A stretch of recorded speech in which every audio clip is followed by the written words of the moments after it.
The weather in Athens, Greece is pretty nice late in the year. At the very least, it's a whole lot nicer there than in Cincinnati, Ohio. It was a Friday evening in September 2002.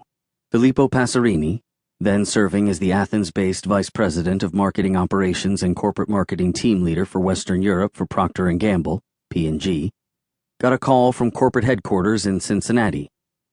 It was the morning, Eastern Standard Time. P&G's second-in-command asked him about his wife and family, and how he was enjoying his assignment in Greece. Passerini thanked him and exchanged pleasantries, but after 20 minutes of idle chit-chat, he knew something was up. "What do you really want?" Passerini asked the executive.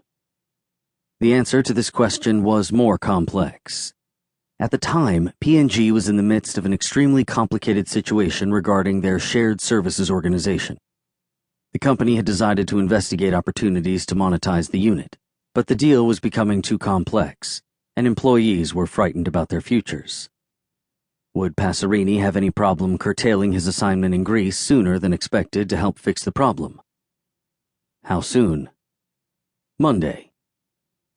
Passerini was in a line management role, another step in a deep rotation through P&G's business, the kind of opportunity that, given 2 seconds to think about it, any aspiring C-level executive would drool over.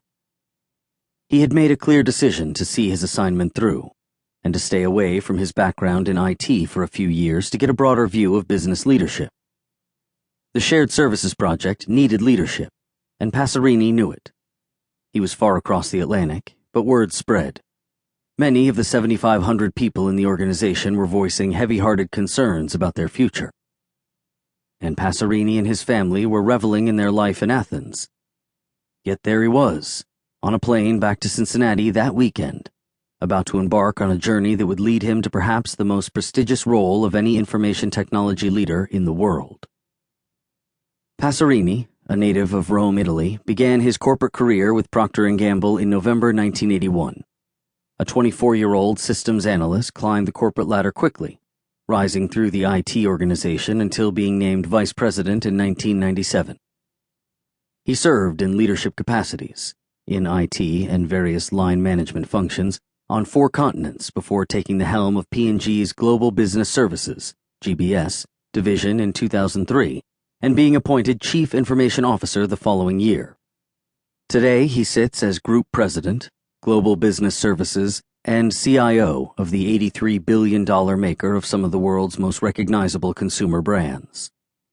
His long-term performance, particularly his prowess for innovating and creating real business value, have garnered him more awards than he can probably count, including Information Week's 2010 Chief of the Year and the inaugural Fisher-Hopper Prize for Lifetime Achievement in CIO Leadership from the University of California, Berkeley's Haas School of Business.